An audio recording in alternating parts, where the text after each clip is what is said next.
নমস্কার বন্ধুরা, দীপিকার রান্নাঘরে আপনাদের সকলকে স্বাগতম। আজ নিয়ে এসেছি ইউনিক এক রেসিপি, মূলোর পকোড়া নিয়ে। আপনারা তো অনেক ধরনের পকোড়া ট্রাই করেছেন, এটি একটু ট্রাই করে দেখবেন। খুবই ভালো লাগে, খুবই টেস্টি হয় এবং পুষ্টিগুণে ভরপুর। তবে চলুন বন্ধুরা, দেখে নিই আমি কিভাবে বানালাম এই মূলোর পকোড়া। তো এর জন্য আমি এরকম সাদা রঙের মূলো নিয়েছি দুটো। ভালো করে কেটে নেব, দুমুখ কেটে ভালোভাবে খোসাগুলো ছাড়িয়ে নেব। খোসাগুলো ছাড়ানো হয়ে গেছে। এরপর মূলগুলো ভালোভাবে ধুয়ে নিয়েছি। এবার একটা গ্রেটারের সাহায্যে ভালোভাবে গ্রেট করে নেব। যে দিকটা ছোট সেই দিকটা দিয়ে গ্রেট করব।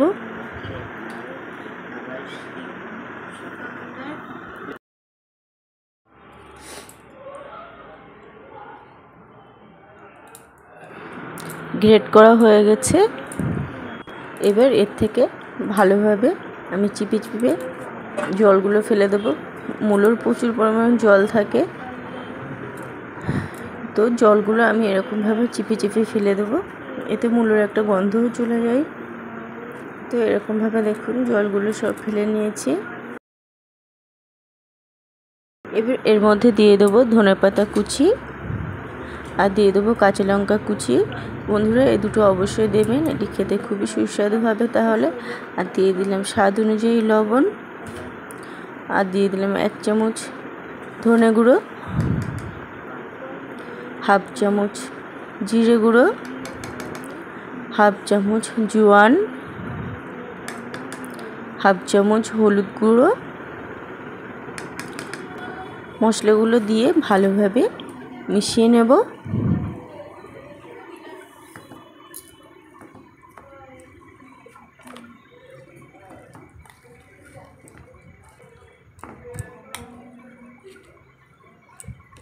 এবার এর মধ্যে দিয়ে দেব 200 গ্রাম মতন বেসন।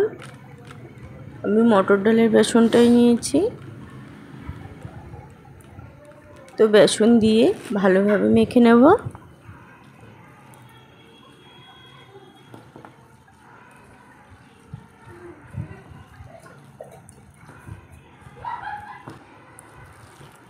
তো দেখুন মাখা হয়ে গেছে। এরকম হবে মাখাটা, আপনারা নিশ্চয়ই দেখে বুঝতে পারছেন।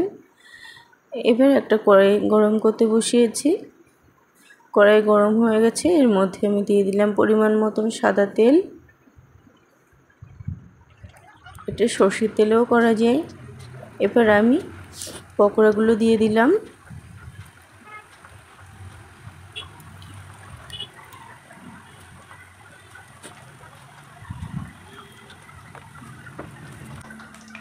পকোড়াগুলো নিচ থেকে ব্রাউন হয়ে গেছে।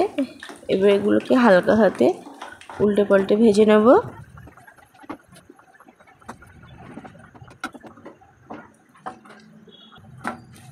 দেখুন পকোড়াগুলো লাল লাল করে ভেজে নেব মিডিয়াম টু লো ফ্লেমে, তাহলে ভিতর থেকেও ভালোভাবে রান্না হয়ে যাবে। দেখুন এগুলো হয়ে গেছে। এবার এগুলোকে আমি নামিয়ে নেব। একই রকমভাবে আমি বাদ বাকি পকোড়াগুলো ভেজে নেব।